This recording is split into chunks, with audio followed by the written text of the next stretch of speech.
minasyaitonir Bismillahirrahmanirrahim. Assalamualaikum warahmatullahi wabarakatuh. Waalaikumsalam warahmatullahi wabarakatuh. Alhamdulillahi rabbil alamin alladzi awjaba 'alaina siyam Ramadan. Wassalatu wassalamu ala Rasulillah sallallahu alaihi wasallam. Allahumma salli ala sayyidina Muhammad wa ala alihi Muhammad. Hadirin wal hadirat, as-shaimin was-shaimat, jamaah salat zuhur yang dimuliakan Allah Subhanahu wa taala. Kembali kita bersyukur kepada Allah Subhanahu wa taala dengan mengucapkan alhamdulillahi rabbil alamin. Di siang hari yang berbahagia ini, hampir setengah hari rahmat Allah turun, yaitu hujan. Kita berdoa, Allahumma shayyiban nafi'an. Mudah-mudahan hujan yang turun ini menjadi rahmat untuk kita semua. Berselawat kepada Rasulullah sallallahu alaihi wasallam dengan mengucapkan Allahumma salli ala sayyidina Muhammad wa ala alihi Muhammad, sang qudwah kita, panutan kita yang tidak pernah melupakan kita. Mudah-mudahan nanti kita semua dibangkitkan bersama Rasulullah sallallahu alaihi wasallam. Jamaah yang dimuliakan Allah Subhanahu wa taala, judul tausiah kita pada pertemuan kali ini ialah tentang bahaya riba. Hadirin yang dimuliakan Allah, kita masuk ke pengertian riba terlebih dahulu. Dalam sebuah hadis Nabi sallallahu alaihi wasallam, hadis ini datang dari Abu Hurairah. Suatu saat Rasulullah sallallahu alaihi wasallam berjumpa para sahabat dan beliau bertanya kepada para sahabat. Kata baginda Rasul, "Atadaruna mal ghibah?"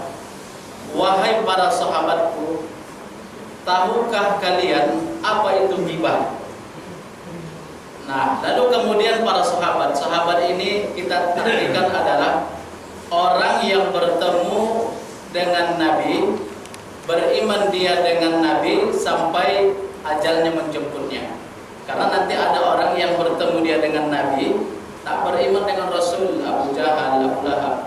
Ada juga orang yang sempat bertemu dia dengan Nabi, kemudian dia beriman dengan Nabi, tapi di penghujung ayatnya dia murtad.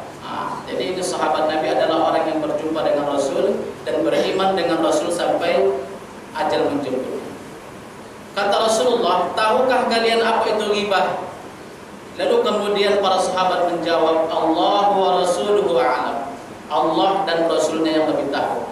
Kata Nabi sallallahu alaihi wasallam, dzikruka akhaka bima yukrim. Bahwa ghibah itu adalah engkau menyebut saudaramu dengan sesuatu yang dia tidak sukai. Hadirin wal hadirat yang dimuliakan Allah Subhanahu wa taala. Nah, jamaah yang dimuliakan Allah, ghibah ini diambil dari bahasa Arab. Ghaba yaghibu ghaib, ghaib tak nampak. Maka ketika seseorang, kenapa dikatakan ghibah? Karena seseorang menceritakan saudaranya atau orang lain dan orang yang diceritakannya tak hadir. Ini yang dimaksud dengan ghibah. Kemudian bima yukrih, ada bima yukrih, masih definisinya. Bima yukrih, ma di sini dalam bahasa Arab namanya ma mausul, agak ilmiah sedikit.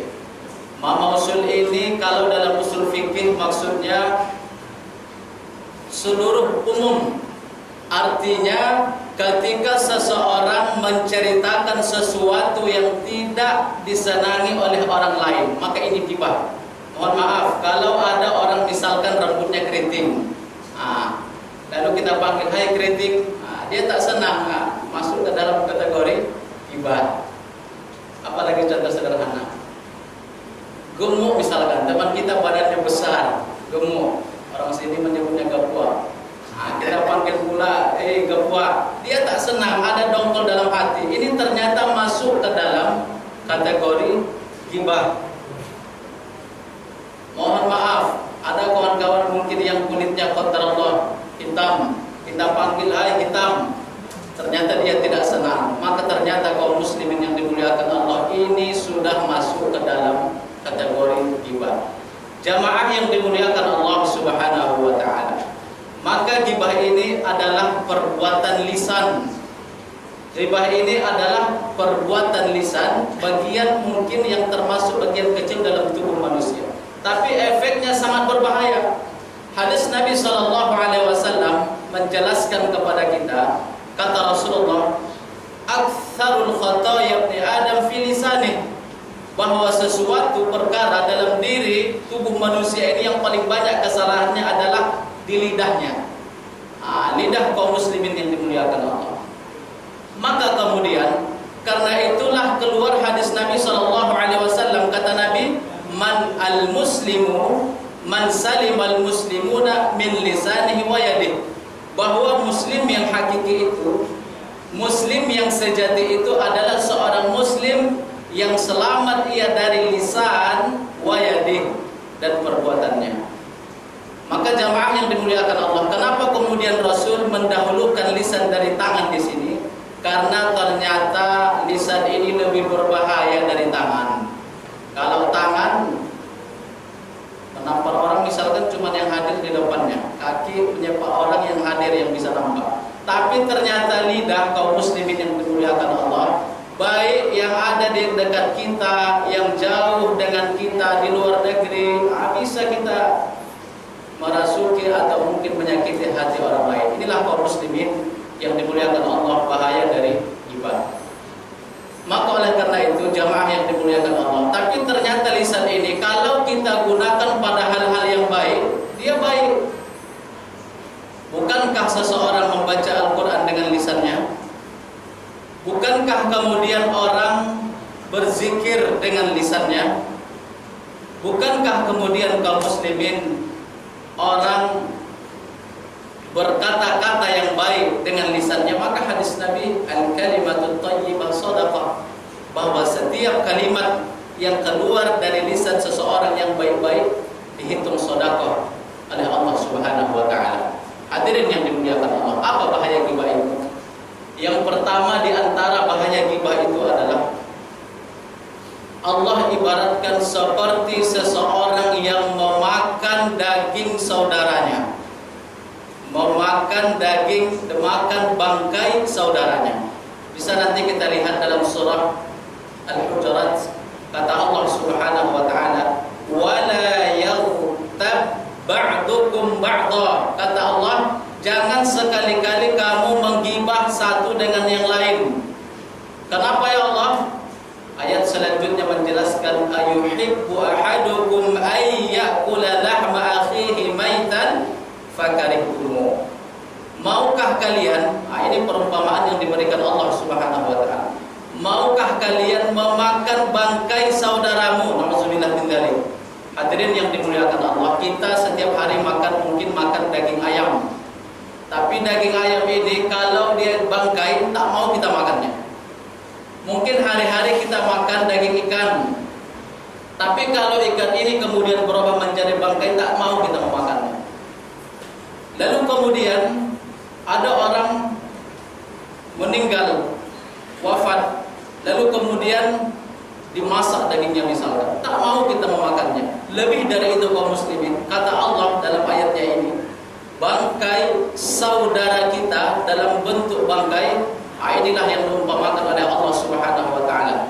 Apa kata Allah? Fakarihtumu, pasti kamu keji, pasti kamu jijik, pasti kamu benci. Maka oleh karena itu kaum muslimin, di antara bahaya dari ghibah ini adalah dosa besar.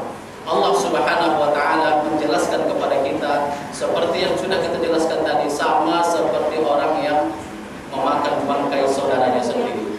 Jamaah yang dimuliakan Allah Subhanahu wa taala, ringan di lidah. Kadang tak sadar kita, tapi ternyata efek dari itu adalah sangat besar dan sangat bahaya di sisi Allah Subhanahu wa taala.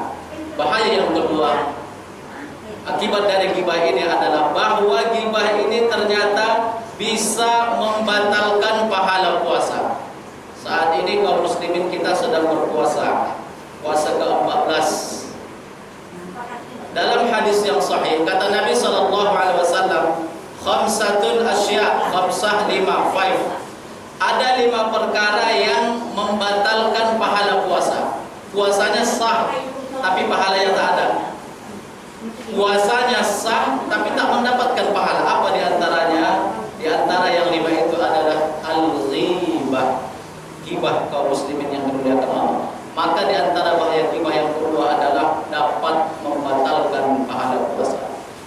Yang terakhir, jamaah yang dimuliakan Allah Subhanahu wa taala, bahwa ghibah ini adalah dapat mengeraskan hati. Allah Subhanahu wa taala menjelaskan kepada kita, hati ini dia lembut, dan terkadang ketika seseorang bermaksiat kepada Allah, hati kotor dan bahkan bisa berubah menjadi keras.